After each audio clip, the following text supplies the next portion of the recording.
پہلے اس وقت جو پاکستان ایک ہنگامی صورتحال سے گزر رہا ہے، سیلاب کے پوائنٹ آف ویو سے پورے ملک کے اندر فلڈ آیا ہوا ہے. اب تو آلموسٹ چاروں صوبے اس تکلیف سے گزر رہے ہیں، ڈائریکٹلی اور انڈائریکٹلی. تو اس کے جو آفٹر افیکٹس ہیں وہ تو کافی عرصہ تک رہیں گے. اخبارات کے ذریعے اور سوشل میڈیا کے ذریعے بالخصوص اور مین میڈیا کے ذریعے جو تباہی ہے اس کا کافی حد تک آپ کو اندازہ ہو چکا ہوگا.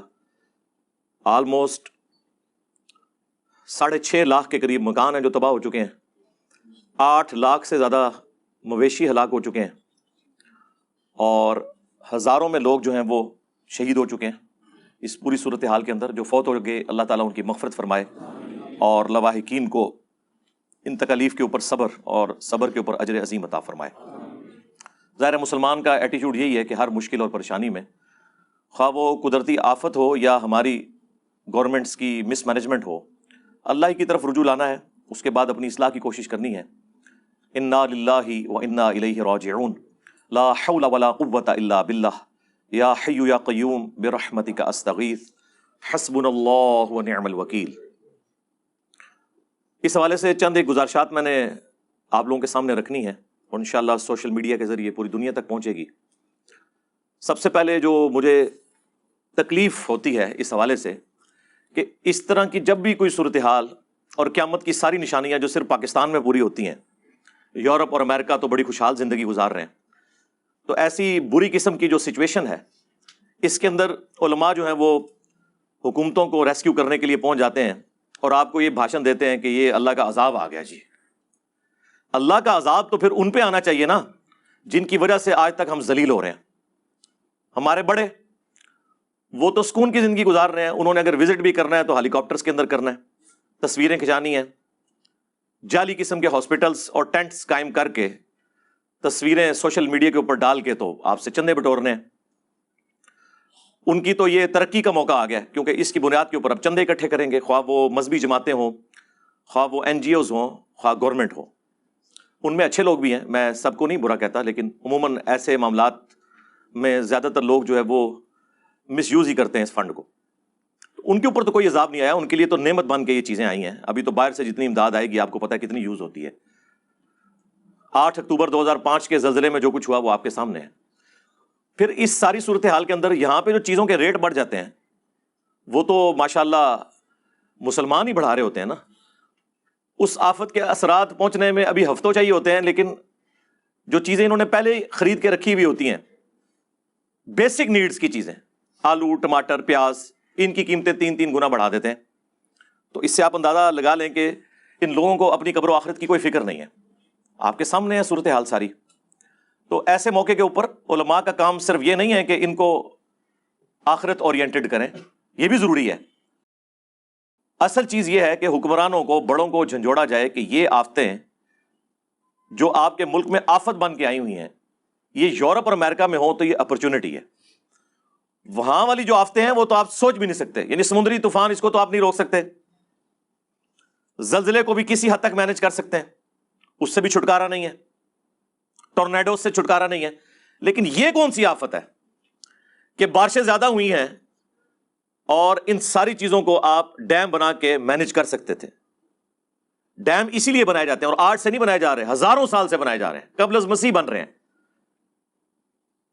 کہ پانی سٹور کیا جائے اور جب بارشوں کا موسم آئے تو پہلے ہی پانی کو ریلیز کر دیا جائے تاکہ وہ ڈیم جو ہے وہ ایکسیسو پانی کو اپنے اندر سٹور کر لے. اسی لیے آپ کو پتا ہے الارم بھی بجنے شروع ہو جاتے ہیں. اب تو ٹیکنالوجی بہت اوپر جا چکی ہے. ایک طرف آپ کو بتایا جاتا ہے کہ جی تیسری جنگ عظیم جو ہے وہ پانی کے اوپر ہوگی، اور دوسری طرف پاکستان کی ہسٹری کی سب سے زیادہ بارشیں ہوئی ہیں، تو ہم نے کوئی ایک ڈیم بھی بنایا ہے کہ سٹور کر سکیں. ہاں یہ ضرور ہوا ہے کہ درجنوں ڈیم جو چھوٹے چھوٹے بنے ہوئے تھے بلوچستان کے اندر وہ ٹوٹ گئے ہیں، اور ٹھیکیداروں کی جو حرام خوریاں ہیں وہ ہمارے سامنے آئی ہیں. تو ان کے اوپر تو کوئی عذاب الہی بظاہر اس طرح کا نازل نہیں ہوا، وہ انڈیویجول لیول پہ ان پہ عذاب آئے گا، وہ الگ چیز. لیکن اس موقع کے اوپر یہ بات کرنا کہ یہ اللہ کا عذاب آ گیا، یہ اس ملک کے ساتھ خیانت ہے، اس ملک کی عوام کے ساتھ دھوکہ دہی ہے، اور یہاں کے اشرافیہ کو ایک ریسکیو کرنے کے مترادف ہے میرے نزدیک. یہ تمام آفتیں باہر کے ملکوں میں ہوں تو اسے اپرچونٹی بنائیں، پانی کو سٹور کریں. واٹر ٹیبل رائز ہو، آپ کی بجلی کے جو ایشوز ہیں، اتنی مہنگی بجلی آپ جو تیل سے بنا رہے ہیں وہ پانی کے ذریعے بنا کے سستی بجلی عوام الناس کو دی جائے، یہ کون سا اسلام آپ لوگوں کے سامنے پیش کر رہے ہیں؟ قرآن و سنت میں تو اللہ کے محبوب صلی اللہ علیہ وآلہ وسلم نے اسباب اختیار کرنے کا حکم دیا ہے. یہ نہیں ہے کہ جب کبھی بھی اس طرح کے معاملات آئیں تو اس کو ٹوٹلی تقدیر کے اوپر ڈال دیا جائے. وہ تو مسلمان کے پاس ایک آخری سہارا ہے اپنے دکھ درد کا مداوع کرنے کا. لیکن قرآن حکیم تو اپنے مقدمے میں بالکل واضح ہے. سورۃ الانفال میں یہ آیت ہے، اعوذ باللہ من الشیطان الرجیم، بسم اللہ الرحمن الرحیم، آیت نمبر 53 ہے، ذالک بأن اللہ لم یک مغیرا نعمتا انعمها علی قوم. یہ اس لیے کہ بے شک اللہ تعالی کبھی بھی کسی قوم کی جو نعمت ہے وہ اس سے نہیں چھینتا، اس کی حالت کو نہیں بدلتا، اچھی کو بری میں یا بری کو اچھی میں، حتی یغیروا ما بانفسہم، یہاں تک کہ وہ اپنی حالت خود نہ بدل لیں، یعنی وہ کرتوت ایسے کریں کہ ان کے اوپر اللہ تعالیٰ کی طرف سے آزمائش آ جائے، یا وہ اللہ کے پیغمبر کی آواز پہ لبیک کہیں اور اس کی برکت سے اللہ تعالیٰ اسے نوازے. وَأَنَّ اللَّهَ سَمِيعٌ عَلِيمٌ، اور بے شک اللہ تعالیٰ سننے والا، علم والا ہے. اللہ کے محبوب صلی اللہ علیہ وآلہ وسلم کا آپ ایٹیچیوڈ دیکھیں، بخاری اور مسلم دونوں میں حدیث ہے کہ نبی علیہ السلام نے فرمایا کہ جب رات کو سو تو تم چراغ بجھا دیا کرو. اور پھر نبی علیہ السلام دیکھیں کس لیول تک جا کے سمجھا رہے ہیں. آپ نے فرمایا کہ بعض اوقات چوہا آتا ہے اور وہ اس چراغ کی بتی کو لے کر بھاگتا ہے جس میں آلریڈی آگ سلگ رہی ہوتی ہے، اور جہاں جہاں سے وہ بتی گزرتی ہے آگ لگتی جاتی ہے. اور یہ اسپیسیفکلی بخاری مسلم میں انہی احادیث میں موجود ہے کہ مدینہ شریف میں ایک پورا گھر اپنے اہل و عیال سمیت پورا خاندان جل گیا تھا، اسی وجہ سے ایک چراغ سے آگ لگی تھی. تو نبی علیہ السلام نے فرمایا کہ یہ رات کو چراغ بجھا دیا کرو، آگ انسان کی دشمن ہے. اس زمانے میں یہ جو چراغ تھے نا وہ کھانے کے تیل میں جلائے جاتے تھے، کیونکہ مٹی کا تیل تو یہ اجمیر شریف والوں نے 200 سال پہلے دریافت کیا ہے. ہاں اوہ نہیں، بغداد شریف والوں نے دریافت کیا تھا. ظاہر ہے جی، جو نگاہ مارے اور ساتوں زمینوں کے نیچے اور تیل بھی کراس ہو جائے اور اوپر دیکھیں تو عرش تک پہنچ جائے تو تیل انہوں نے دریافت کیا ہوگا. نہیں سر، ایسے نہیں ہوا. بمشکل 200 سال پہلے سر ایڈون نے پنسلوینیا امریکہ کی ریاست کے اندر 1853 میں پہلا جو تیل کا کنواں ہے نا، وہ حادثاتی طور پہ، ماشاءاللہ مٹھی داڑھی تھی ان کی بھی، ہاں جی، کرنل ایڈون کرسچن تھے، داڑھی پوری تھی ماشاءاللہ، کیونکہ آپ نے داڑھی دیکھنی ہوتی ہے نا. یہ انہوں نے دریافت کیا تھا. اس کے بعد دنیا میں یہ ایک بلیک گولڈ عام ہوا. تو ہم تو بات کر رہے ہیں 1400 سال پہلے کی. مٹی کا تیل تو 200 سال پہلے انسان کو پتا چلا کہ زمین میں موجود ہے. اس زمانے میں امیر لوگ زیتون کا تیل، باقی جو غریب لوگ ہیں وہ مختلف جو ویجیٹیبل آئلز ہیں ان کو یوز کیا کرتے تھے کھانے کے لیے بھی، اور آگ میں وہ دیے سلائی ڈال کے نا اس کے اندر. اور آج بھی ویسے یہ ہوتا ہے، آپ اگر درباروں پہ چلے جائیں نا، وہاں جو دیے جل رہے ہیں نا کہیں تو آپ دیکھیں وہ گھی کے اندر جلا رہے ہوتے ہیں. ہاں تو اب ظاہر گھی تو مرغوب غذا ہے چوہے کی، تو وہ جب چوہا گھی کا وہ ظاہر مرکب بنا ہوگی، وہ جو بیچ میں کاٹن کی بتی لگائی ہوئی ہے تو وہ اس کو ساتھ لے جاتا تھا، اور آگ تو جل رہی ہے تو چوہے کو تو نہیں پتا، وہ جہاں جہاں سے گزرے گا آگ لگاتا چلے جائے گا. تو نبی علیہ السلام نے اس لیول پہ اتر کے سمجھایا ہے کہ بھائی چراغ بجھا دیا کرو، چوہا لے جاتا ہے. یہ نہیں ہے کہ آج کے علماء کی طرح کہ اللہ کا عذاب آ گیا ہے. ہاں وہاں یہ بتایا جا رہا ہے کہ اپنی احتیاط خود کرو. سنن ابی داؤد میں حدیث ہے، اللہ کے نبی علیہ السلام نے فرمایا جو شخص بغیر منڈیر والی چھت کے اوپر سوتا ہے رات کے وقت تو اس سے ہمارا ذمہ اٹھ گیا. اب وہ اگر نیچے گرتا ہے، کیونکہ رات کو انسان جب نیند میں اٹھتا ہے، بعض اوقات بعض لوگوں کو تو نیند میں چلنے کی عادت ہوتی ہے، ہوش نہیں ہوتی، اگر منڈیر نہیں ہے چھت کی، نیچے گرتا ہے اور پھر آپ کہیں گے جی جو اللہ کی مرضی، اللہ کی آزمائش آ گئی ہے. یہ آپ اپنے اوپر قانون قدرت خود اپلائی کرتے ہیں. اللہ نے اور اس کے محبوب صلی اللہ علیہ وآلہ وسلم نے کہیں نہیں فرمایا کہ بسم اللہ پڑھ کے تو ساکٹ میں 2 انگلیاں دے دو، جی کچھ نہیں ہوگا. انشاءاللہ جس کو یہ اس طرح کا زوم ہے نا، آئے انشاءاللہ اس کو شہادت کے درجے تک پہنچاتے ہیں. بلکہ شہادت کیا ہوگی، آرام موت مرے گا وہ خودکشی کی. یہ آپ جتنے وظائف ہیں نا یہ ناگہانی آفتوں کے لیے ہیں.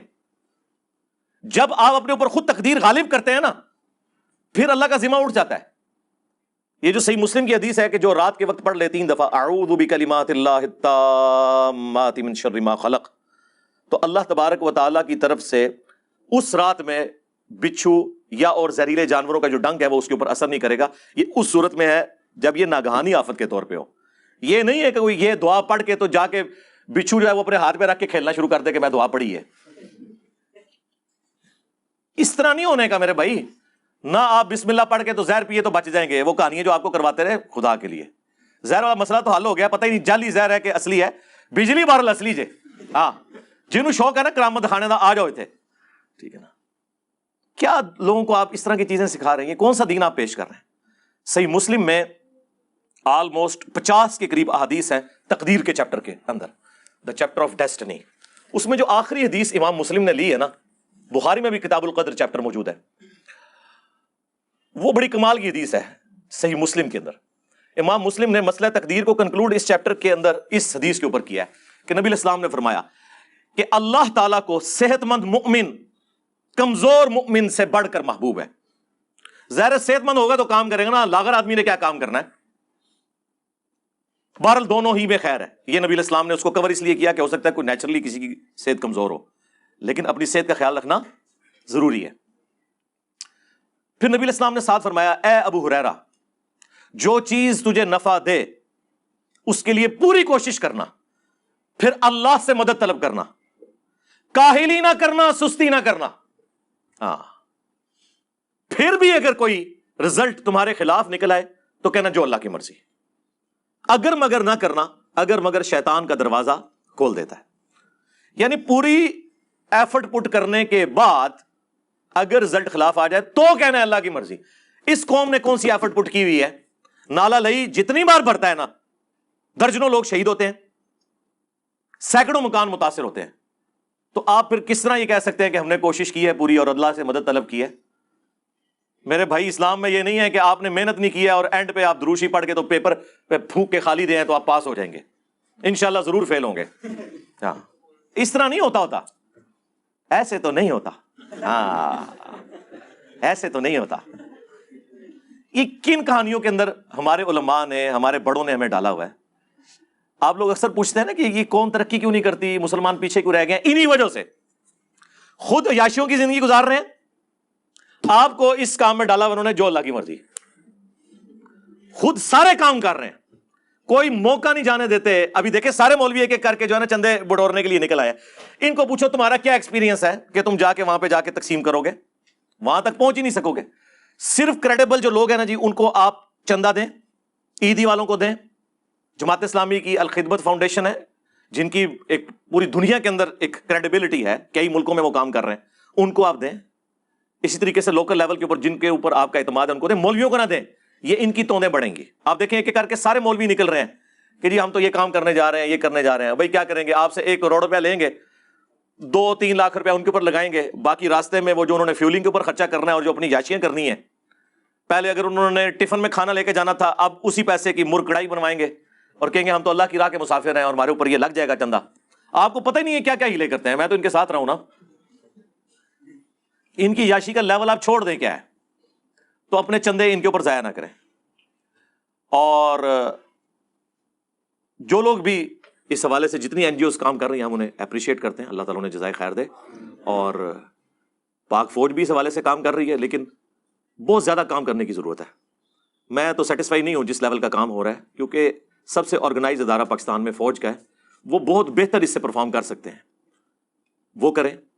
رہ گئے پولیٹیشنز تو وہ تو بےچارے آپس میں لڑنے بھڑنے کے سوا ان کے پاس اب کچھ نہیں بچا ہوا، ٹھیک ہے، یا تصویریں کھنچوانے کے سوا. اب بھی اس موقع کے اوپر آ کے بیٹھ جاؤ خدا کے لیے.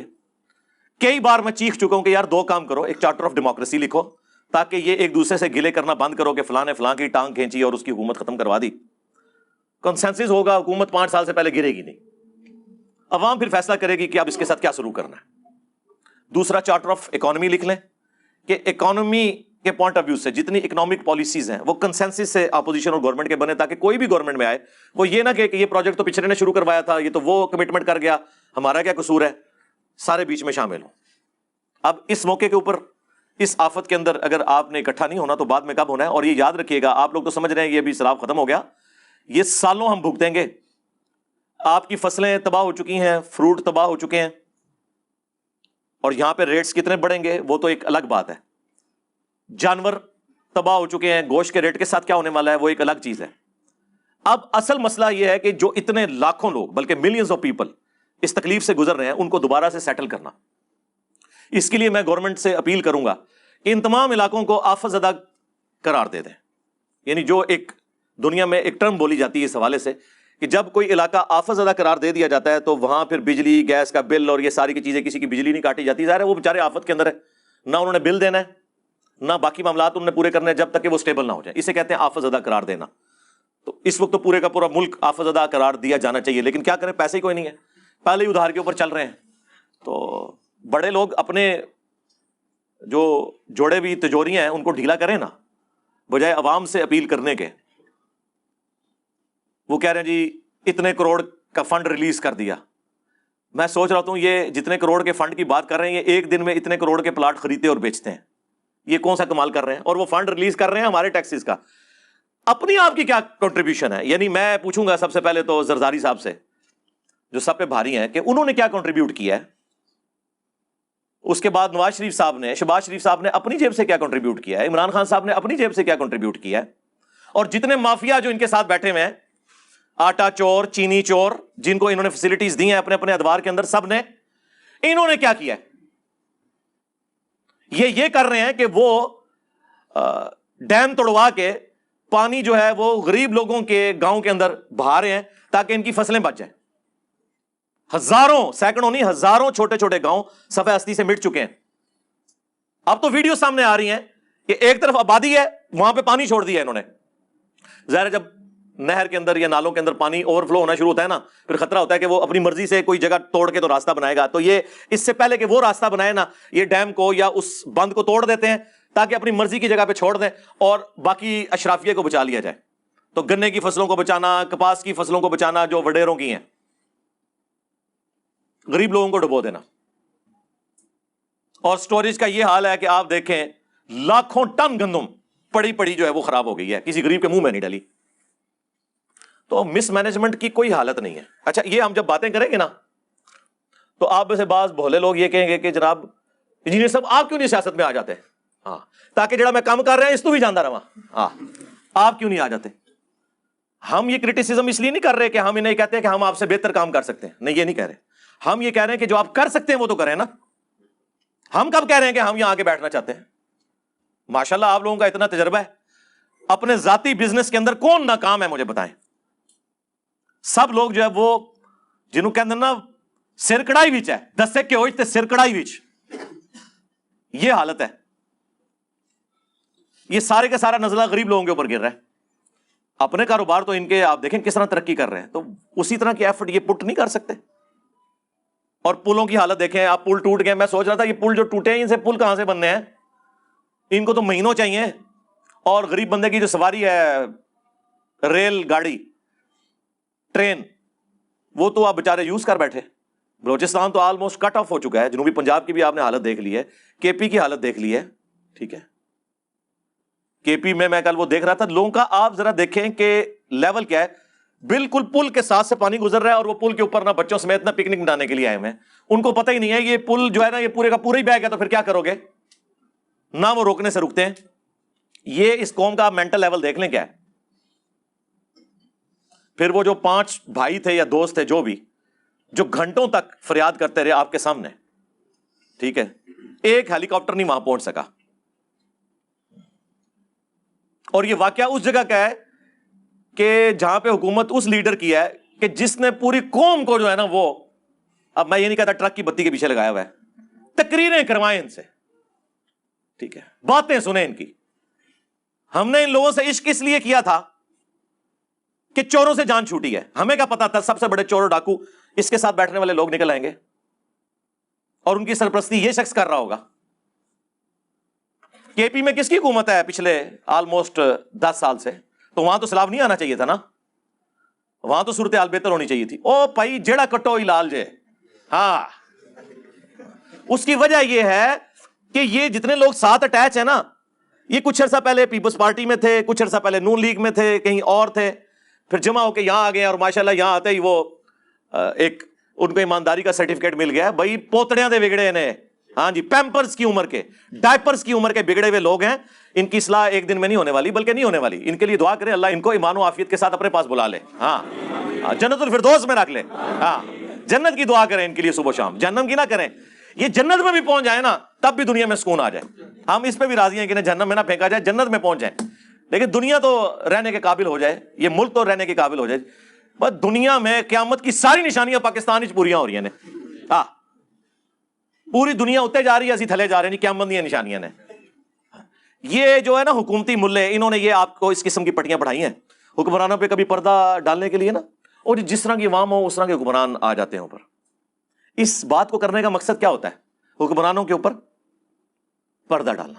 عوام تو بدترین ہو چکی ہوئی تھی، عمر بن عبدالعزیز ایک بندہ اوپر آیا تھا نا، 2 سال کے اندر اس نے بنو امیہ کا 60 سال پرانا گند صاف کر دیا تھا۔ یہ کون سی باتیں آپ کر رہے ہیں؟ آپ وعدے تو یہی کر کے آتے ہیں، جب آپ اوپر آتے ہیں پھر کہتے ہیں جی ہمیں کام نہیں کرنے دیا، تو چھوڑ دیتے ہیں نا اسی وقت ہی، چمٹے بھی رہتے ہیں اور پھر بعد میں گلے شکوے کرتے ہیں نہیں جی ہمیں کام نہیں کرنے دیا گیا۔ سارے کے سارے یہی کر رہے ہیں، کسی ایک کو سنگل آؤٹ کرنے کی ضرورت نہیں ہے۔ اللہ تعالیٰ اس قوم کی حالت کے اوپر رحم فرمائے، ہم تو صرف ایک رونے والا کام ہی کر سکتے ہیں۔ باقی انڈیویجول لیول پہ میں لوگوں سے ریکویسٹ کروں گا، جو چیریٹی دے سکتے ہیں وہ دیں۔ آپ 1 سال کی ایڈوانس زکوٰۃ، 2 سال کی، 3 سال کی ایڈوانس زکوٰۃ بھی نکال سکتے ہیں۔ اگر آپ کی اس سال کی زکوٰۃ ختم ہو چکی ہے تو اگلے سالوں کی آپ ایڈوانس نکال کے اپنے پاس نوٹ کر لیں۔ یہ ضروری نہیں ہے کہ وہ سال گزرنا ضروری ہے، آپ ایڈوانس زکوٰۃ نکالیں، اپنے جتنے آپ کے جاننے والے ہیں جن تک آپ خود پہنچا سکتے ہیں، تو آپ NGOs کے اوپر رلائی نہ کریں، گورنمنٹ کے اوپر رلائی نہ کریں، آپ خود سے ان کی مدد کرنے کی کوشش کریں، جتنا ریلیف دے سکتے ہیں وہ دینے کی کوشش کریں۔ اور جتنے یہ کاروباری حضرات ہیں جو خصوصاً منڈیوں کے ساتھ وابستہ ہیں، ان سے تو ہم کہیں گے کہ اللہ کے بندو، تم لوگوں نے مارکیٹ میں جو آلو، ٹماٹر اور پیاز ہے، یہ جس ریٹ کے اوپر لانچ کر رہے ہو، تم نے تو بڑا سستا لیا تھا، اب صرف اس وجہ سے کہ پیچھے آفت آ گئی ہے تو تم نے پہلے ہی اس کو امپلیمنٹ کر دیا ہے اور اسے بڑھانا شروع کر دیا ہے۔ اس طرح کا جو نفع ہے نا، اور یہ ذخیرہ اندوزی کی کیٹیگری میں بھی آتا ہے کیونکہ بیسک نیڈ کی چیزیں ہیں، اس طرح کی جو کمائی ہے تو حرام کی کمائی ہے۔ کتنا آپ لوگوں نے کھانا ہے یار؟ آپ منڈیوں میں ایسے ایسے بیوپاری بیٹھے ہوئے ہیں جو ایک ایک دن میں کروڑوں روپیہ کماتے ہیں، عام حالت میں بھی اتنا بڑا بڑا بزنس ہے۔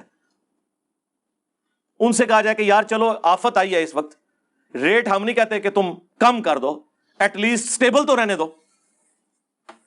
لیکن یہاں کیا حالت بنی ہوئی ہے، کتنے کہ وسیم بھائی کہ ہے جی ریٹ پیاز دا 1200 روپے دھڑی ہو چکا ہے، بلکہ کل تو مجھے کو 1500 بتا رہا تھا، 1500 روپے دھڑی، یعنی 300 روپے کلو پاکستان میں پیاز ہے۔ ہاں پاکستان میں ٹماٹر 300 روپے کلو ٹماٹر بھی ہے۔ اب اندازہ کریں، یہ کچھ سال پہلے میں اسلام آباد کی منڈی سے 40 روپے 50 روپے کہ 5 کلو ٹماٹر خریدتا رہا ہوں میں خود کچھ سال پہلے تک۔ لیکن یہ اب آپ دیکھیں کہ آہستہ آہستہ انہوں نے کس طریقے سے معاملات کو چلیں۔ ابھی خیر یہ آفت آئی ہے، کوئی اللہ تعالیٰ سے ڈریں، مر رہے ہیں تم لوگوں نے، یعنی ہونا تمہارے ساتھ یہی کچھ ہے۔ یہ جتنا کماتے ہو نا، اینڈ پہ جب ساتھ والے گھروں تک تمہاری لاشوں کی بدبو پہنچتی ہے نا، تو وہ آ کے ریٹریو کرتے ہیں کہ جی وہ بچے تو ادھر ہے ہی نہیں تھے، وہ تو باہر کے ملکوں میں بیٹھے ہوئے تھے، یہ مر گئے ہیں پیچھے۔ ٹھیک ہے، جنازے ہم لوگوں نے تم لوگوں کے پڑھنے ہوتے ہیں، عوام الناس نے۔ یہ حرکتیں چھوڑ دیں، یہ ہر بندے نے انڈیویجول لیول پہ اپنے اوپر خود ایمفسائز کرنا ہے، اللہ سے ڈرنا ہے، اور بجائے یہ کہ ہر معاملے کو تقدیر کے اوپر پھینکنے کے اپنی اصلاح کی کوشش کرنی ہے۔ اسی حوالے سے میں نے آیات اور احادیث بھی آپ کے سامنے پیش کر دی۔ صلو علی محمد و آل محمد، اللہم صلی علی محمد وعلی آل محمد واصحاب محمد وازواج محمد اجمعین الی یوم الدین، آمین۔